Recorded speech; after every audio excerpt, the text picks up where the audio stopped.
Ang buhay ay parang isang puno. Nagsisimula ito bilang isang maliit na buto, puno ng potensyal at pangako. Sa pag-aalaga, pagtitiyaga, at determinasyon, ito ay lumalaki, hinaharap ang mga hangin at ulan ng buhay.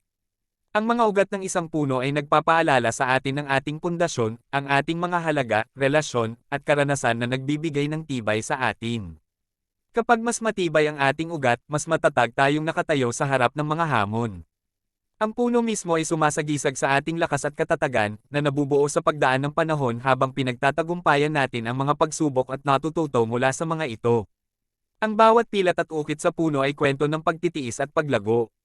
Ang mga sanga at dahon ay sumisimbolo sa ating mga pangarap at mithiin, palaging umaabot paitaas at patungo sa liwanag.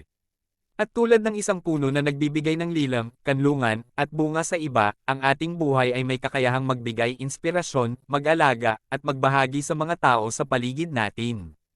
Ang paglago ay nangangailangan ng panahon, at hindi maiiwasan ang mga pagbabago ng panahon. Ngunit tandaan, ang bawat taglamig ay natatapos, at ang tagsibol ay laging nagdadala ng bagong buhay.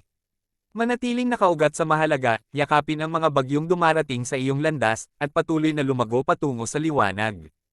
Ang iyong paglalakbay ay natatangi, at tulad ng isang puno, mayroon kang kapangyarihang tumayo ng matatag, umunlad, at mag-iwan ng makabuluhang pamana.